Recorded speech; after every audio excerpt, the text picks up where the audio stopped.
diferentes arreglos. Entonces, para nuestro curso vamos a tener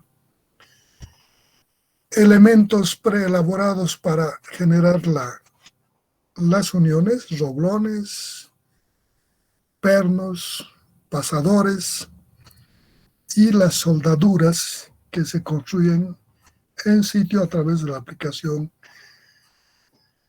de calor a través de aparatos de soldadura que provocan la fusión elevando a temperaturas altas la parte que queremos juntar.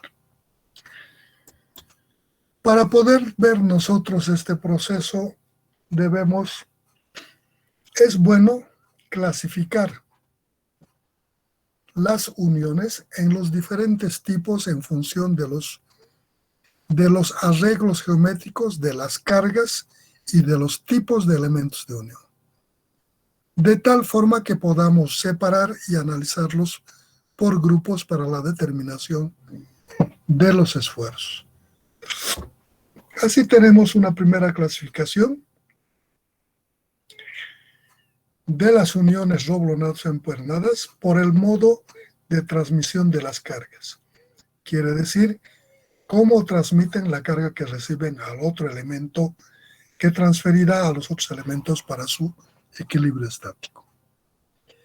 Tenemos uniones acortante. Aquí mostramos una figura, varias figuras.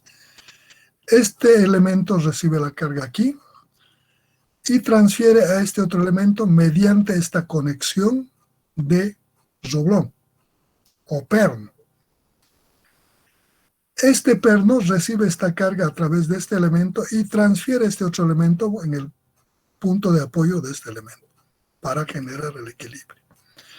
Este elemento, entonces, en este proceso de transmisión, va a soportar la carga por un efecto de corte en este punto. Entonces, por eso se conoce uniones acortantes. Transmiten la carga por efecto de cortadura, que debe ser soportado en el elemento conector. Otro arreglo, un elemento que recibe una carga, transfiere estos elementos por la posibilidad de corte en estos puntos. Las uniones a esfuerzos de tensión. Juntamos estas dos piezas, le aplicamos las cargas y generan una tensión en estas fibras del elemento, estirándolos de esta forma. Por la forma como recibe para equilibrar las cargas, entonces se dice tensión. Luego tenemos un otro arreglo de uniones por fricción. Armamos estos dos elementos mediante roblones o pernos. Normalmente las uniones a fricción se utilizan con pernos, y hay un área que entra en contacto. Esta superficie superior de este elemento, en la parte que va a entrar en contacto con la parte inferior por efecto del apriete de las tuercas, generan en contacto, y debido a las rugosidades de estos elementos, sus caras, se adhiere una con respecto a la otra. Entonces estas cargas transmiten por este efecto de fricción. El efecto de apriete no les permite moverse a un elemento respecto al otro. Ese agarre se plasma en la fricción y transmite las cargas por efecto de la fricción. Otra forma en este tipo de uniones es el aplastamiento. Cuando tenemos un elemento unido de esta forma o dos elementos unidos de esta forma, generamos el efecto de las cargas externas. Estas se van a transmitir en un caso por efecto de corte y en otros, en realidad debe verificarse los dos estados. Y en el otro, cuando le aplica esto y esta carga, la parte que entra en contacto, la semiesfera, el perímetro semiesférico que queda en contacto con el elemento conector y la perforación del elemento conectado, entra en una especie de apoyo. Este apoyo en el tiempo puede generar un ensanchamiento de estas partes y una deformación. Por tanto, en estos casos, aquí mostramos en planta, esta parte es lo que se ha ensanchado y podemos mostrar aquí. Puede ser que se ensanche la perforación o puede ser que se desgaste el vástago que entra en contacto generando una deformación como en este caso, ¿no? Desplazamientos. Entonces a esto llamamos uniones por aplastamiento. También se pueden dar por efecto de esfuerzos combinados. Podría hacer la combinación de varios de estos esfuerzos, por ejemplo, que puede ser el corte, puede ser el aplastamiento. Entonces a eso llamamos los esfuerzos combinados, ¿no? Que van a transmitir las cargas no por un solo tipo, sino que para generar el colapso van a depender de que, aparte de transmitir por efecto de aplastamiento o de corte, deban transmitir por un otro comportamiento que depende del arreglo que hagamos en la estructuración, de la unión, en el esquema o la geometría. Una otra forma de clasificar las uniones es por el tipo de carga y su localización respecto al conjunto de conectores. Aquí tenemos una unión. El tipo de carga es una carga lineal, P, concentrada, puntual, aplicada de tal forma que pasa por el centroide del conjunto de elementos. Si nos prolongamos esta línea, va a pasar por el centroide del grupo de conectores. Vista en planta, vista en una sección lateral, dos placas unidas mediante dos cubreplacas y los elementos conectores rolones o pernos. Entonces, en este caso, vemos que la carga pasa por el centroide del grupo de conectores. A estas llamamos uniones a carga axial directa. Uniones a carga axial directa. También podemos tener un otro arreglo de funcionamiento de una unión de esta forma. Dos elementos unidos mediante pernos o roblones con esta disposición. Las cargas que van a incidir de tal forma, de esta manera, que van a generar solo momento, un par colocado de dos fuerzas a la misma distancia del centroide a un lado y otro lado, va a funcionar como un par y generará un efecto de torsor que intentará hacer girar esta placa con respecto a esta otra. ¿Vale? Entonces, por eso llamamos uniones a momento puro o uniones a cortante. La única fuerza que actúa es la cortadura. No hay componente externo. De la sumatoria de fuerzas verticales se van a anular y solo va a aparecer un momento torsor.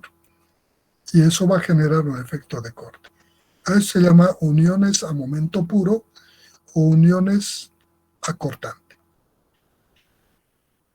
También podemos ver un arreglo similar en el que vamos a unir dos elementos mediante pernos o roblones y la carga aplicada en un punto de uno de los elementos. Vemos en este caso que esta carga no es un par, es una carga que tiene una cierta excentricidad con respecto al centroide del grupo de conectores. Por tanto, podemos plantear un sistema equivalente en el que podemos trasladar esta fuerza al centroide y más el efecto de la excentricidad. Y vamos a tener un elemento a carga excéntrica, que lo mismo va a trabajar esfuerzo de corte. La carga axial intentará cortar con la fuerza en la dirección de los vástagos de los elementos, que igual va a haber tracción, va a haber corte, va a haber apoyo, pero por la magnitud de la fuerza y la posición, el área que incide no va a ser determinante, pero sí el efecto de la cortadura más el efecto del torsor que va a generar un incremento de la cortadura. A esto llamamos uniones a carga excéntrica y también es conocido como uniones acortante. Finalmente, podemos clasificar las uniones por el tipo de elemento utilizado en la unión. Si la unión voy a hacer mediante roblones, llamaré que son uniones roblonadas, cualquiera de los otros esquemas que hemos visto donde están colocados los elementos a través de las perforaciones. Pueden ser roblones o pueden ser pernos. Si utilizo roblones serán uniones roblonadas y si utilizo pernos serán uniones empernadas. También se pueden generar uniones utilizando otro tipo de los elementos como los pasadores. A esta unión realizada con pasadores se conoce con el nombre de uniones de pasador. Las uniones de pasador son unas uniones muy particulares que se los elabora normalmente. Es una unión de pasador. Estoy uniendo esta horquilla con este elemento a través de este pasador. Estas uniones tienen la gran particularidad de que normalmente son uniones que permiten una rotación libre de un elemento al otro. Casi siempre, a requerimiento del funcionamiento estructural, se coloca este tipo. Este tipo de uniones tiene la capacidad de recibir y transferir grandes cantidades de carga. Elaboradas uniones de esta forma, bajo cualquier sistema de arreglo a través de un elemento pasador, se conoce con el nombre de uniones de pasador.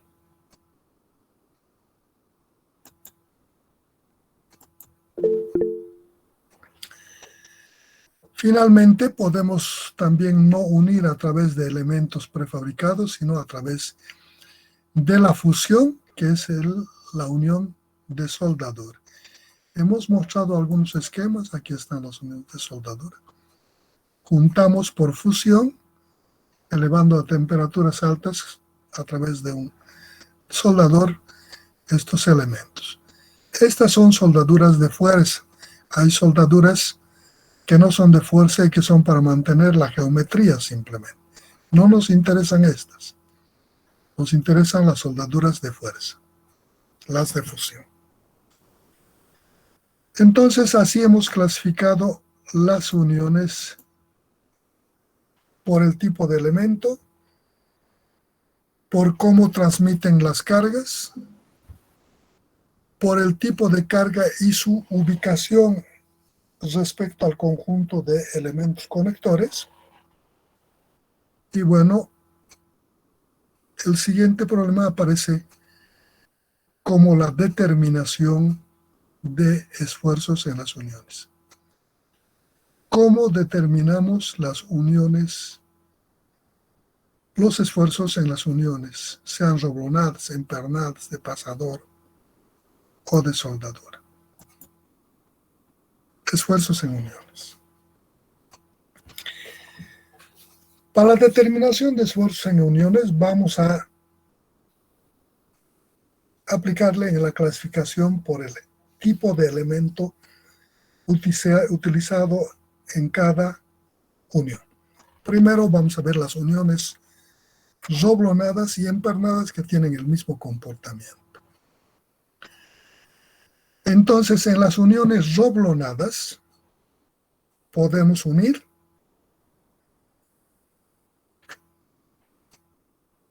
a través de aplicar roblones o a través de aplicación de pernos. Si nosotros analizamos un comportamiento de una unión roblonada, vamos a ver que aparece una cantidad bastante grande de parámetros que debemos considerar en el comportamiento de la unión. Van a aparecer excentricidades del proceso constructivo, van a aparecer como consecuencia de los puntos de apoyo entre conectores y elementos conectados, concentraciones de esfuerzos. Van a aparecer efectos de las holguras, la separación entre elementos conectados y los conectores, las deformaciones que se van a generar en los elementos conectados y los conectores, el grado de distribución de los esfuerzos, entonces va a aparecer una cantidad bastante grande de parámetros que debemos considerar un análisis elástico de este comportamiento, bajo teoría elástica. Los autores dicen que para evitar esta gran inversión de tiempo en el análisis de tantos aspectos, dice, podríamos partir de unas hipótesis en el que si bien se van a dar todos este conjunto de aspectos, cuando la estructura está en términos, la unión está en términos aceptables, que no sean grandes estas deformaciones, estas excentricidades o la concentración de esfuerzos, podríamos obviarlos y decir que no ocurre, aun cuando ocurre, y no considerarlos los esfuerzos que se generan adicionalmente por este gran conjunto de aspectos que sí se suceden en una unión.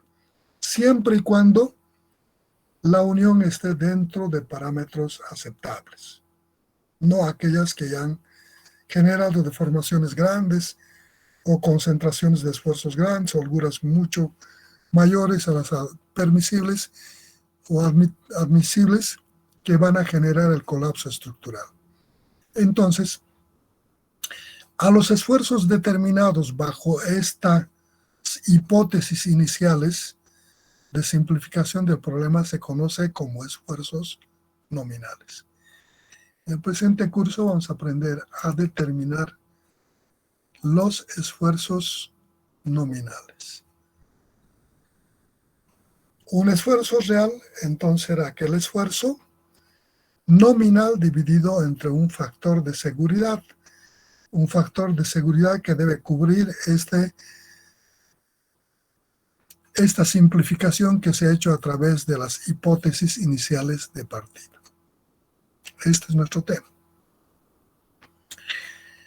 Entonces, en la determinación de esfuerzos nominales en uniones roblonadas, podemos analizar el primer caso, uniones roblonadas bajo carga axial directa.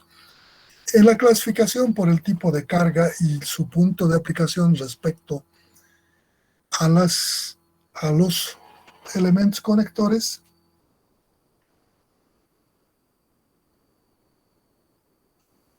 hemos hablado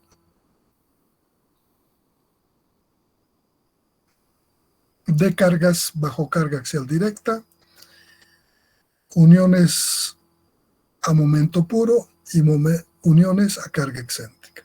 Entonces vamos a empezar por las uniones a carga axial directa. Aquellas uniones en las que las cargas pasan a través de la sección del centroide del grupo de las secciones de conectores. Entonces aquí tenemos.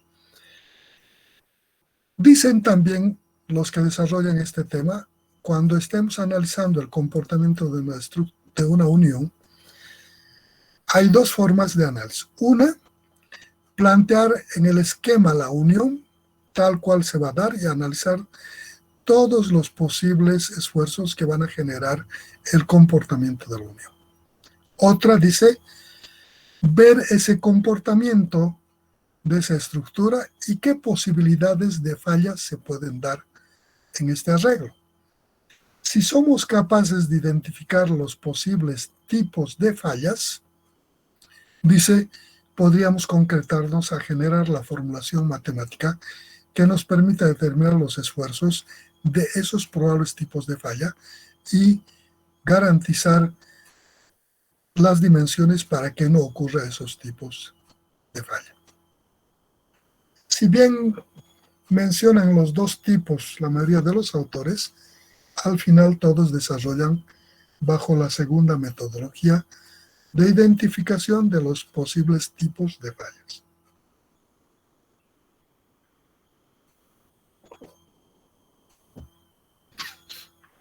Entonces, entre estas, analizamos, aquí tenemos una unión,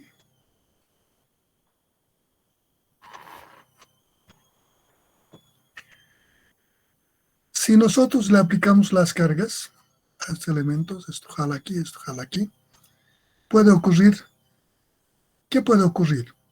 A ver, ¿qué podrían decirme que ocurre en este elemento cuando le aplicamos estas cargas? ¿Qué posibilidad de falla hay? ¿Qué cosa podría fallar en esto?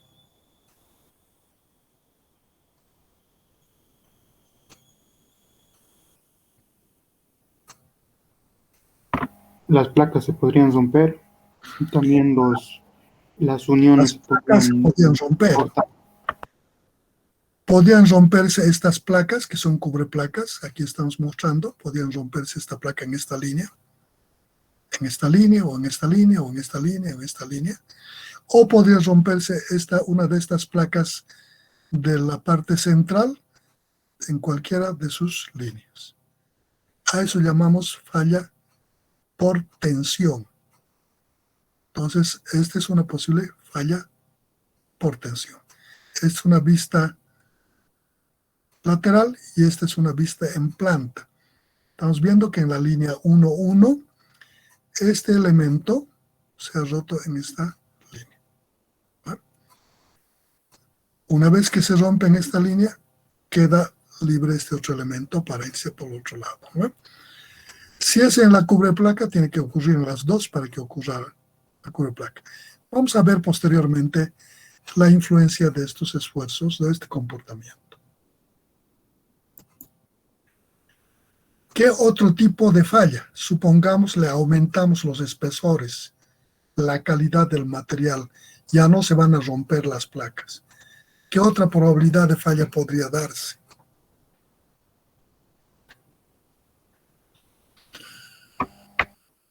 Ahora las uniones serían las afectadas. Se podrían cortar estos vástagos, ¿no? Aquí. Aquí está, el rojito.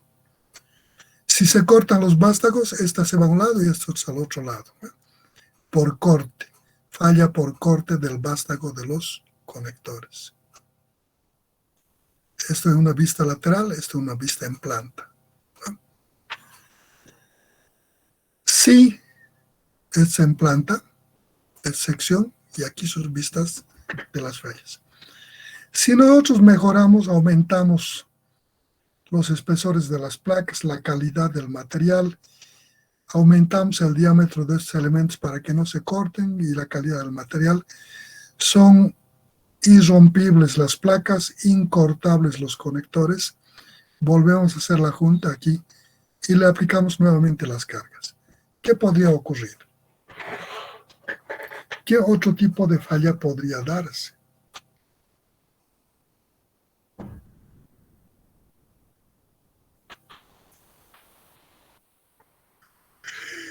Aquí pueden ver lo que va a ocurrir, ¿no? La vista en planta, aquí lo que se ve de ese efecto de planta. Le aplicamos las fuerzas y va a generar, podría ocurrir, que la perforación donde está el vástago del conector podría ensancharse bajo este efecto de cargas repetidas. Más o menos de esta forma, ensanchando esto. 1. 2. Podría aplastarse el vástago de tal forma que genere igual una holgura. Y entonces cuando apliquemos cargas, tomará esta posición, descargamos, recorrerá y esta unión ya no nos sirve, puesto que si desplaza a la vez que le aplicamos cargas por estos aplastamientos que ha sufrido o deformaciones por apoyo de los elementos conectados y conectores.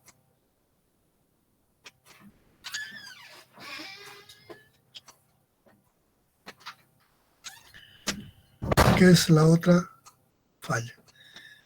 Entonces mejoramos la calidad de los materiales que sean inaplastables y nos queda otro tipo de falla que podría darse. Y es esta. Cuando le aplicamos la fuerza, va a generar que el elemento conectado, la fuerza, se va a quedar en el sitio con el otro elemento conectado, sacándose un pedazo de esta parte. Bueno, aquí. Le aplicamos esta fuerza, esta porque este elemento es insuficiente. El material que queda detrás de la perforación se sale con este pedazo. A esta falla se conoce con el nombre de falla por desgarramiento. Se desgarra el elemento unido por insuficiencia de material detrás del elemento conectado. Entonces tendríamos estos 4 tipos de fallas y tendríamos que simplemente analizar estos 4 tipos de fallas, generar la formulación matemática. Para eso, naturalmente, vamos a empezar hablando de las hipótesis de partida, de esas simplificaciones que hacemos a través de considerar que una unión bien elaborada, aún de darse esos hechos, no van a ser significativos los esfuerzos. Por tanto, partimos para analizar estos 4 tipos de esfuerzos: uniones por tensión, esfuerzos de tensión, esfuerzos de corte, esfuerzos de aplastamiento y esfuerzos de desgarramiento.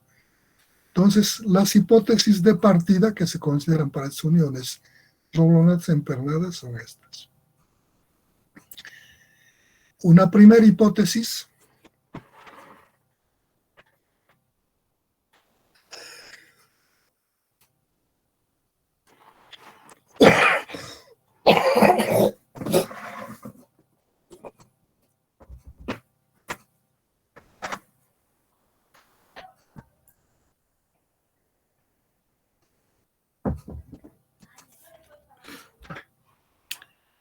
dice: en las uniones por apoyo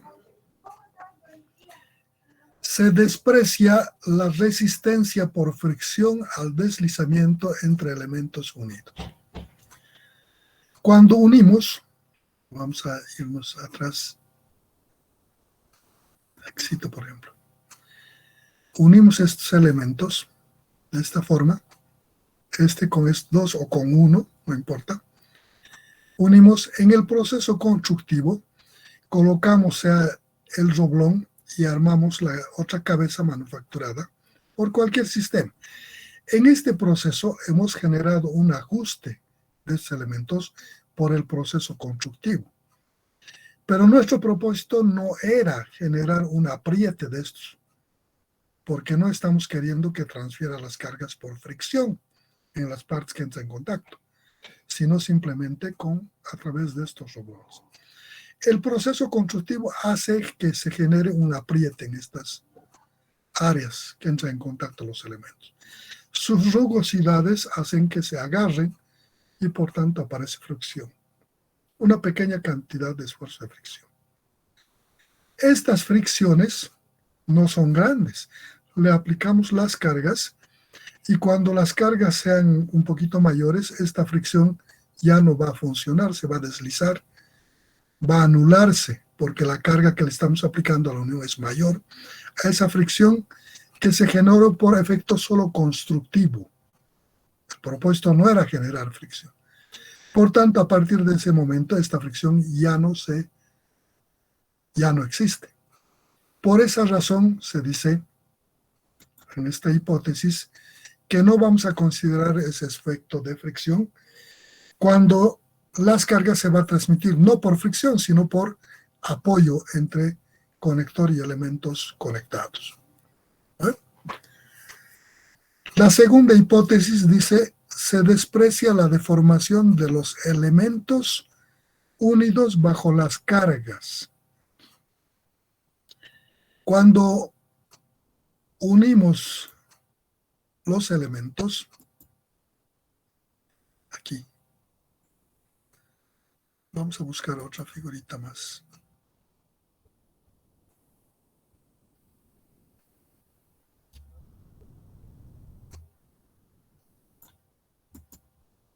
Por ejemplo, aquí. Unimos esos 2 elementos, le aplicamos las cargas Y efecto de estas pequeñas excentricidades que aparecen por efecto del traslape o por efecto constructivo que no es preciso, esta carga con respecto a esta hace que este elemento alabee un poquito. O así. Y estas partes finales, debido al apriete en este punto, hacen este alabeo. Naturalmente estoy exagerando. Si van a ver en las uniones en la práctica, no aparecen, no se ven. Son cantidades muy pequeñas. Entonces estamos diciendo en esta segunda hipótesis que estas que aún se dan, no las vamos a considerar estas pequeñas deformaciones como respuesta del proceso constructivo. Nuestro propósito no es deformarlas, pero en la construcción sí las excentricidades o la posición de las cargas o el apriete constructivo generan unas deformaciones. No las vamos a considerar. A eso se refiere esta segunda hipótesis.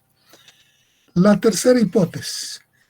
Se supone que la deformación por cortante de los conectores es proporcional al esfuerzo cortante promedio. Ustedes, por los conocimientos acumulados, saben que el esfuerzo cortante en una sección circular no es uniforme. Tiene partes de máximo esfuerzo y partes de esfuerzo cero. Esa gráfica de distribución de esfuerzos es de forma parabólica. Por tanto, para determinar la deformación de estos vástagos de los conectores, dice, no vamos a considerar estos esfuerzos cortantes ni máximos ni mínimos, sino vamos a tomar el promedio. ¿Qué significa el promedio? Si este esfuerzo de forma parabólica, así, ¿no? Esta es la línea de acción en el diámetro, en estas partes que son tangenciales en la perforación, así, el diámetro, la distribución de esfuerzos, son tangenciales esfuerzo cero y es el punto máximo.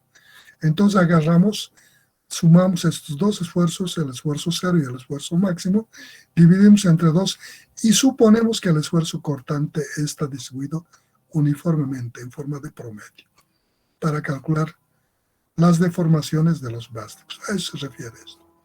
A una interpretación del funcionamiento. Si hacemos con el máximo, esa deformación tendría que darse en el punto de máximo apoyo y donde cero va a ser tendente a cero. Entonces lo que hacemos es generar una media para determinar ese esfuerzo. Que no es cierto, no es correcto, pero el hacer en la forma real como se transmite también es, hay puntos de máximo y puntos de mínimo, también hay mayoraciones y minoraciones. Por esa razón se pretende hacer con la media del esfuerzo promedio. El inciso D de hipótesis de partida dice, se desprecian las concentraciones de esfuerzos de tensión debidas a las perforaciones en los elementos unidos. Este es un problema bien importante. Voy a buscar una figurita que podamos ver el efecto de tensión.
Bueno, al parecer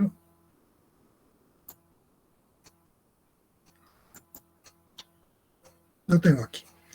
Pero, ¿qué es el efecto de tensión? Aquí dice, en esta hipótesis estamos diciendo se desprecian las concentraciones de esfuerzos de tensión debidas a las perforaciones en los elementos de unión. Prefiero buscar un poquito más porque es importante que vean la figurita.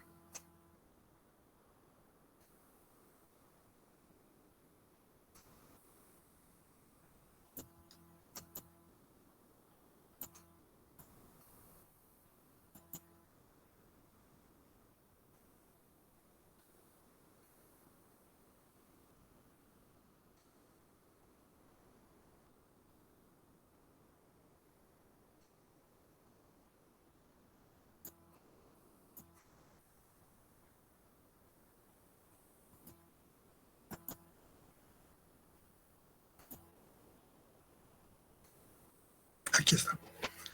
Esta nos va a servir. Entonces, ¿cuál es el efecto de tensión, de concentración de esfuerzos por tensión? Cuando hacemos esta unión, perforamos los elementos en el diámetro suficiente para que pueda caber el vástago del conector. Solo lo necesario. Entonces entra perfectamente sin dejar espacios ni holguras. En estas condiciones, cuando les aplicamos las fuerzas, hay un área de asiento. Este elemento apoya en esta parte, en la parte de la sección semicircular de este perímetro, que va desde la mitad de este elemento hasta la mitad del otro lado. Entonces, esta es la parte de apoyo. Esta placa que tiene esta tendencia, la parte de apoyo es esta. En ese efecto de apoyo, este esfuerzo no es uniforme. Este efecto de apoyo tiene un punto de máximo apoyo y un punto que es tangencial en esta parte de esfuerzo cero. Por tanto, esa distribución es más o menos de esta forma. Aquí ceros y esta es la parte exagerando del punto de máximo apoyo en este punto. Resulta que si nosotros hacemos una perforación mayor a la necesaria y vemos que el asiento no es en toda la perforación, en el semiperímetro de la perforación, el vástago del conector, sino en una parte de ella, como en este caso, resulta que esta concentración de esfuerzos crece tremendamente. Entonces nos está diciendo que no vamos a considerar este efecto de concentración de esfuerzos siempre y cuando la perforación sea la estrictamente necesaria para que pueda caber en ella el vástago del conector. No vamos a, en el caso en que la perforación por cualquier razón se haga mayor al vástago del conector, deberemos considerar este efecto de concentración de esfuerzos porque el área de asiento, de apoyo, es diferente a este caso. Entonces, para estos casos, suponemos el área, la distribución de esfuerzos en forma de promedio. Máximo, mínimo, 0, entre 2 y trabajamos con este esfuerzo. Estamos diciendo que no vamos a considerar ese efecto de concentración de esfuerzos. Aquí. Se desprecian las concentraciones de esfuerzos de tensión. Estamos diciendo que vamos a despreciar ese máximo y vamos a trabajar con la media de ese esfuerzo. El inciso E dice, se supone que el esfuerzo cortante en los conectores está uniformemente distribuido sobre su sección transversal. Esto ya habíamos hablado en este inciso para determinar, hemos dicho que vamos a considerar el esfuerzo promedio para determinar la deformación del vástago de los conectores. Ya estamos suponiendo que eso va a ser uniformemente distribuido en esa sección. El inciso F dice, se supone que el esfuerzo de aplastamiento entre los conectores y los elementos unidos están uniformemente distribuidos sobre su superficie nominal de contacto. No es cierto. Este no es verdad. Pero también vamos a suponer que ocurre esto. Si nos vamos al caso de los aplastamientos. El aplastamiento es el ensanchamiento de la perforación o el desgaste del vástago, ¿no? Y entonces en este proceso, como el problema voy a analizar por transferencia de cargas, por este efecto de apoyo, resulta que el apoyo tampoco es uniforme. Entonces tiene puntos de máximo.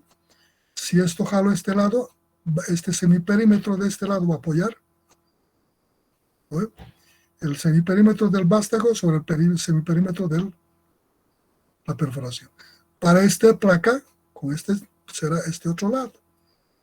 Y por tanto, estas partes tangenciales perpendiculares a la carga son de esfuerzo cero. Y estos puntos que son en la dirección de la fuerza, en el sentido opuesto, son de máximo. Y entonces este esfuerzo es también aproximadamente así. Un sistema parabólico. Entonces dice, no voy a considerar este efecto de apoyo de esta forma, sino voy a analizar como un apoyo promedio de este comportamiento. A eso se refiere. Aquí dice, se supone que el esfuerzo de aplastamiento entre los conectores y los elementos unidos están uniformemente distribuidos sobre su superficie nominal de contacto. Aquí incorpora una superficie nominal de contacto. No dice que se va a apoyar en todo el semiperímetro del vástago, sino sobre una superficie nominal de contacto. ¿Qué es la superficie nominal de contacto? La superficie nominal de contacto es el área que genera el diámetro del conector con el espesor del conectado, o sea, una plaquita rectangular sobre el que analizamos ese efecto por la carga promedio de ese comportamiento. Finalmente, el inciso G, se desprecia la fricción de los elementos de unión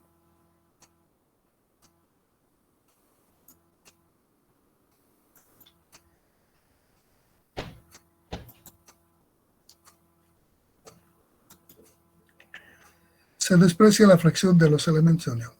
Durante el proceso de unión, vamos a ver un poquito más arriba, creo. Aquí creo que tenemos, no. Aquí tal vez no.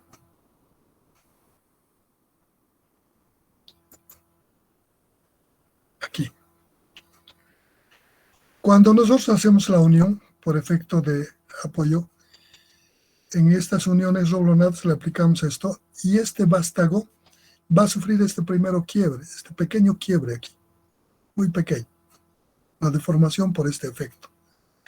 Entonces esto también no es grande, si se notara ya se considera la unión colapsada, por tanto, o fallada, por tanto en aquellos casos que son imperceptibles al ojo humano.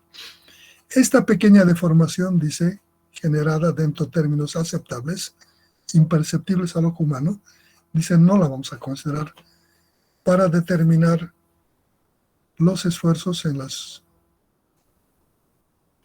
uniones. Ese es el inciso G.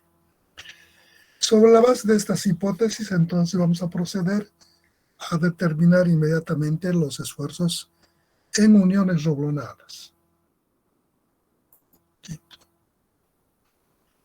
Vamos a empezar con el análisis de esfuerzos unitarios nominales por tensión. La tensión es el proceso que genera la rotura de los elementos unidos, o sea, de las placas. Si tengo un elemento unido de esta forma, dos elementos unidos a través de cubreplacas con roblones, cuando le aplica las fuerzas, podían darse la posibilidad de la rotura en esta línea, puede romperse en esta línea, en planta, en esta línea, la cubreplaca, o puede romperse esta placa. Una segunda línea de probable rotura es esta, segunda línea. Lo mismo en esta línea podría romperse la cubreplaca, este elemento, o este elemento, o este elemento.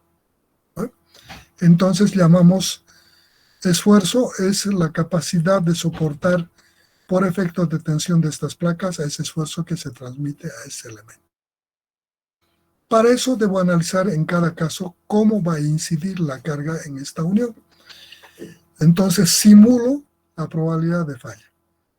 Una primera probabilidad que falle este elemento, el elemento principal, que aquí se rompe, se corte en la línea 1,1. En la línea 1,1 se rompe este elemento, o en la línea 2,2, puede ser aquí, puede ser aquí. Si se rompe en la línea 1,1 este elemento, si la estructura falla, se rompe aquí y este elemento se va solito, este pedazo. Si la falla es en esta línea 2, no podría darse independiente de generar un esfuerzo combinado. Para que se corte, para que se rompa aquí esta placa y se vaya así, debe también fallar por efecto de corte o apoyo en estas partes, conectores, porque depende también la transferencia de cargas de esta carga, no es íntegramente a este punto. Parte de esta carga va a soportar este conector por corte, ¿no?, o por apoyo, las placas, y el sobrante recién incide aquí. Por tanto, la falla en esta línea va a ser posible solo cuando falle esta parte, sea al corte o al aplastamiento. Entonces da un esfuerzo combinado. Y eso se va a repetir para cada elemento, dependiendo para cuál estamos haciendo y cómo incide la carga.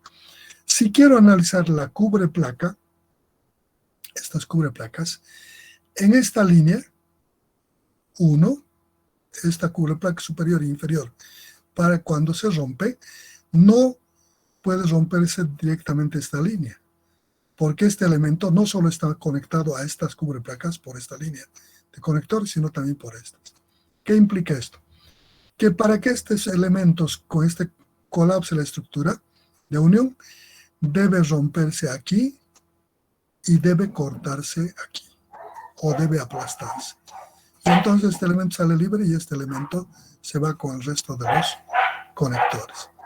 Entonces debemos analizar de esa forma. Para eso entonces decimos, el esfuerzo de tensión en la placa, si es en la placa de espesor T2, debo poner esfuerzo de tensión, sigma sub T, y T2 es en la placa donde va a ocurrir esto. Y aquí la línea de corte. Aquí se va a dar la tensión en la línea 2,2, aquí. Aquí está la línea 2,2. Para que se corte aquí, en la línea 2,2, la carga que incide aquí no es esta total, es la carga que llega aquí. Y va a ser esta menos lo que soporta en esta línea al corte o al aplastamiento. El menor de eso, el mayor de eso, va a llegar a este punto. Entonces, digo que la carga es P22, la que llega a esta línea. ¿Quién va a soportar? La sección de ese elemento en el que estoy analizando la tensión. Este elemento, aquí en planta. Este es el área que se va a oponer a esa falla por tensión. ¿Vale? Entonces digo, esa tensión va a ser igual a este ancho, el área de esta parte, a este ancho, menos esta parte donde he perforado. En esta línea hay una sola perforación. Esta perforación le debo restar. La parte que soporta el esfuerzo es esta entera. Entonces le resto este agujero y eso equivale a restarle la sumatoria de todas las perforaciones que se ha hecho en esta línea.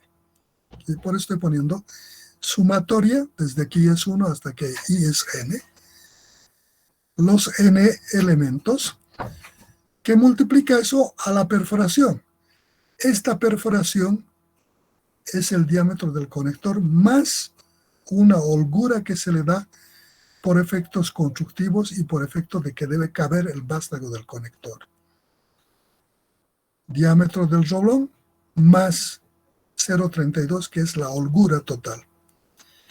Si ustedes agarran y hacen una perforación de 10 milímetros y agarran un vástago de 10 milímetros, no va a caber, ¿no? 10 milímetros no caben 10. ¿Por qué entonces los pernos de 10 o los roblones de 10 caben en una perforación de 10 milímetros? El fabricante de las brocas ya ha mayorado el diámetro de la broca. Si agarran ustedes un micrómetro y miden el diámetro de una broca de 10 milímetros, no es 10. Es 10 más un 16 de pulgada. Entonces tiene una mayoración de tal forma que pueda caber en la perforación y el vástago. 10 milímetros sí va a caber en una perforación de 10 milímetros más de diámetro, 10 más un 16 de pulgada. Entonces sí cabe. El efecto del proceso de perforación dice que deforma el perímetro, este perímetro de la perforación. Esa deformación dice que también es de un 16 de pulgada, que se conoce como el efecto de punzonamiento, y es también del orden del 16 de pulgada. En realidad, entonces, la perforación tiene una holgura de un 16 más un 16. Entonces, lo que le he disminuido aquí a este ancho es este diámetro. Diámetro del roblón más un 16 y más un 16 de pulgada. O sea, convertido 2,16 en centímetros equivale a 0,32 de centímetro. 2,54 entre un 16 por 2 nos da 0,32, que es la holgura total. Entonces digo, le disminuyo de este ancho B este diámetro. Diámetro del roblón más 0,32. Y ya tengo esta línea. Luego, como quiero saber el esfuerzo en esta placa, debo multiplicarle eso por su espesor. El espesor de este es T2 por T2. Y así he encontrado el esfuerzo en esta línea 2, 2 en esta placa. Quiero encontrar en la línea 1, en esta placa, entonces veré la posibilidad de aquí se corte. Entonces, ¿qué va a pasar? Cuando este elemento se corte en esta línea, toda la carga esta llega aquí. No hay nada antes a estos pasadores. Por tanto, esta carga va a ser igual a P en esta línea 1. P. El ancho o el área que se opone a ese esfuerzo, a esa rotura, el esfuerzo va a ser igual a este ancho menos estas dos perforaciones. Entonces, la sumatoria de I1 hasta I igual 2 de esto. Si los diámetros son iguales, puedo multiplicarle simplemente esta perforación por 2 y esta sumatoria reemplazar por 2 y multiplicarlo por el espesor, y así determinaré el esfuerzo para cualquier estado. En las fallas por tensión o en los esfuerzos por tensión en placas con varias líneas de conectores, debemos analizar para cada placa y para las diferentes líneas su capacidad. El esfuerzo se da diferente en cada línea. B es el ancho de la placa, T2 es el espesor del elemento conector principal, T1 es del elemento cubre placas. Si queremos hacer lo mismo aquí, analizaremos. De la misma forma. Phi sub R es el diámetro del conector y las holguras correspondientes, ¿no? 1/8 de pulgada, un 16 para que pueda caber el vástago, más un 16 por efecto de punzonamiento equivale a 1/8, que es 0,32 de holgura. Y esa es la forma. Aquí está desarrollado para las cubreplacas. ¿Qué pasa con las cubreplacas? Hay que ver cómo incide la carga en la cubreplaca. No es igual que en la placa. La metodología es la misma, pero para que falle la cubreplaca en este nivel, ¿no? La carga viene de este lado, la transmite en la mitad a este lado. Por tanto, es el esfuerzo combinado para la línea 1. Y la línea 2 puede ser directa, inversamente para este elemento. Esa es la forma de generar la formulación matemática para efectos de tensión. Dentro de lo que es las posibles fallas, habíamos indicado aquí la tensión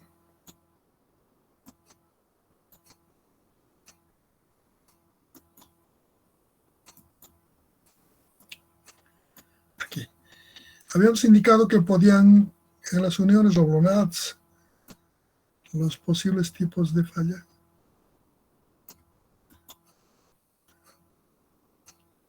Bueno, no encuentro. Habíamos indicado que podían darse por tensión en las placas, por corte en los elementos conectores y por aplastamiento o apoyo entre tanto en los conectores como en las placas y el desgarramiento. Ya hemos determinado la formulación matemática para lo que son los esfuerzos de tensión en las placas. Aquí hemos determinado. Entonces vamos a proseguir con la falla por corte en los elementos conectores. Uno de estos dos elementos, estos tres elementos, ¿no? Esta fuerza incide sobre este elemento, estas otras fuerzas aquí. El corte se sucede en los vástagos de los conectores. Entonces, ¿qué va a ocurrir? Le aplico las fuerzas externas, entonces se va a cortar en esta línea los conectores. De esta forma. El corte se identifica con la letra tau, digo el esfuerzo de corte, entonces en estos vástagos va a ser igual a tau, a la carga que incide sobre este conjunto, P, la carga total que incide sobre esta unión es P, sobre el número de planos de corte. Aquí hay 3 placas unidas. No se puede cortar solo esta y irse esto con esto, ¿no? Este otro no le va a permitir. Entonces, para que se suceda esta falla, necesariamente debe cortarse aquí y aquí. A esto se conoce con el nombre de planos de corte. Aquí está. Plano de corte 1, plano de corte 2. Entonces, va a ser dividido, la carga está dividido entre estos dos planos de corte y multiplicado por, en la división, por el área de estos conectores que se oponen al corte. Si los diámetros de estos conectores son diferentes, hay que calcular el área de la sección transversal del vástago de cada elemento y sumar todas estas. Si son iguales, se calcula de 1 y se le multiplica por el número de conectores. Aquí está planteado como si fueran de distinto diámetro. Pi por diámetro al cuadrado del roblón sobre 4 es el área de la sección transversal. Para el elemento 1 con el diámetro 1, para el elemento 2 con el diámetro 2, si fueran diferentes. Y luego se suman todas, es sumatoria. Y si son diámetros iguales, esta sumatoria se reemplaza por el número de roblones y esta se calcula para un solo roblón. Esa es la forma de determinación de esfuerzo de corte en las uniones roblonadas. Tau representa el esfuerzo de corte, normalmente en kilogramos sobre centímetro cuadrado. P es la carga aplicada a la unión. Phi sub R es el diámetro del roblón. NP, número de planos de corte. Totalmente descrito. Ya hemos hecho tensión, corte. Vamos a entrar a la falla por aplastamiento, determinación de esfuerzo unitario nominal de aplastamiento. El aplastamiento es el proceso de ensanchamiento de la perforación o desgaste del vástago del conector, de tal forma que genera una holgura. ¿Eh? El esfuerzo de aplastamiento se identifica con la letra sigma sub B. Sigma sub B. Como el aplastamiento sucede entre el elemento unido y el elemento de unión o conector, entonces si hay más de un elemento unido, debemos especificar con cuál elemento estamos haciendo el esfuerzo. Y debemos hacer para todos los elementos que difieren en espesor. En el supuesto de que son espesores diferentes, digo, el esfuerzo de apoyo o aplastamiento va a ser entre la placa de espesor TN, sea esta o esta, va a ser igual a la fuerza que incide sobre esa placa, sobre este elemento. Si voy a hacer para este, le voy a hacer con esta fuerza. sobre el área nominal de contacto de esta placa con este conector. Entonces el área nominal de contacto es igual al diámetro del doblón nominal multiplicado por el espesor de la placa. ¿Vale? Entonces, si tengo más de un doblón en esa línea, entonces sumaré todas esas áreas. Si son de diámetro igual, espesor igual, les voy a multiplicar simplemente a esta área nominal de contacto. Sumatoria de B por Tn igual, este es esfuerzo, este es sigma. Esfuerzo de apoyo en la placa de espesor Tn en kilogramos centímetros cuadrados. Ptn es la carga que corresponde a este elemento. Si calculo este con esto, será este. Si calculo este con esto, será esta carga. ¿Vale? Y el espesor el que le corresponde a cada placa. En este caso, normalmente los dos placas son del mismo espesor, con que se haga para uno es igual para dos. Pero pueden haber en el caso de múltiples conexiones, por ejemplo, como en este caso. Puede haber este elemento de un espesor y estos otros de otro espesor. Entonces haré entre esto y estos conectores, entre esto y estos conectores. Como son de espesor igual, lo que haga para esto y esto será válido para este. Si son diferentes, tendré que hacer por separado. De esa forma hemos generado la formulación matemática que nos permite determinar el esfuerzo de aplastamiento. Nos quedaría el cuarto tipo de falla, que es la falla por desgarramiento. En la falla del desgarramiento es de este tipo, se sale con este pedazo. Entonces, como estas uniones en el diseño se hacen diferentes materiales, en madera, metal, entonces las diferentes normas de los países que han desarrollado sus características materiales dicen respecto a la falla por desgarramiento que podría evitarse este análisis de este desgarramiento siempre y cuando coloquemos esta perforación a una distancia nunca igual o menor a la que especifique la norma. Todas las normas dicen, dependiendo del tipo de material, las metálicas, maderas, que han de ver, dice, en ningún caso deberá colocarse un conector en un elemento a conectar por remache o por pasador a una distancia menor de 5 diámetros, 4 diámetros, especifica. Entonces se pone esa condición, se hace, cumple eso y no hay necesidad de generar este esfuerzo de aplastamiento. Solo con cumplir la normativa correspondiente para el tipo de materiales que estamos utilizando es suficiente. Entonces, de esa forma hemos generado las formulaciones matemáticas para las uniones roblonadas bajo carga axial directa. ¿Alguna duda? ¿Alguna pregunta hasta aquí?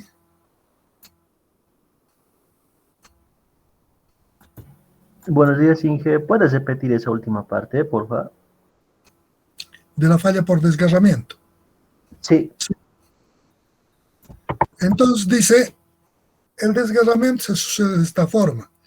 Normalmente se sucede porque hay insuficiente cantidad de material en la parte posterior o la parte que soporta al elemento conector en la unión. Entonces, todos los países que tienen sus normas de los diferentes materiales especifican que para evitar esta falla por desgarramiento no debe colocarse ningún conector a menos de una distancia mínima requerida para evitar esta falla. Con cumplir eso es suficiente. Dicen normalmente en diámetros de esto.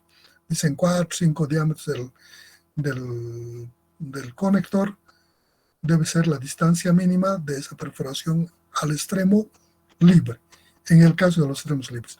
Si yo le pongo aquí esta perforación y le aplico esta fuerza, imposible que esta cantidad se salga aquí, ¿no? La cantidad de material que le soporta para evitar el desgarramiento es grande. Usted siempre, casi todos tienen los cuadernitos de espira, de argolla, ¿no ve? y cada vez sacan hojitas, ¿no?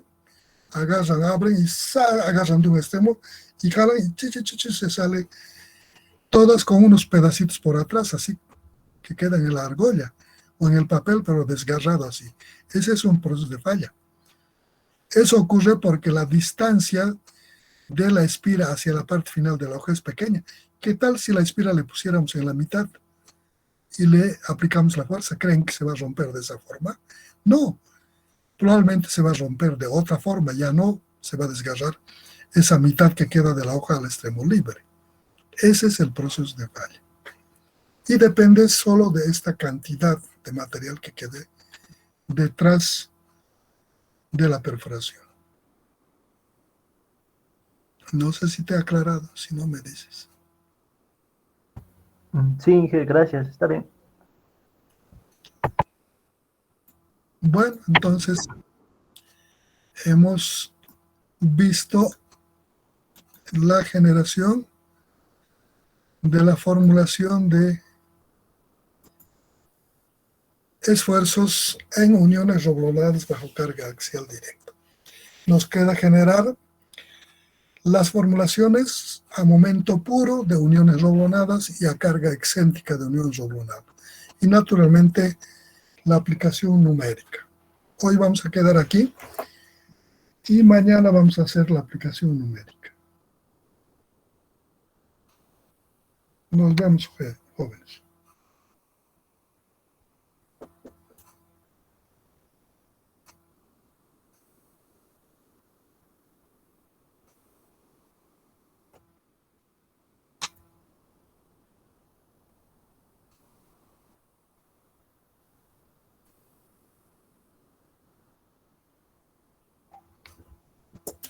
Que les vaya bien, jóvenes. Nos vemos. Gracias, Inge. Hasta mañana. Hasta mañana, Inge. Hasta mañana.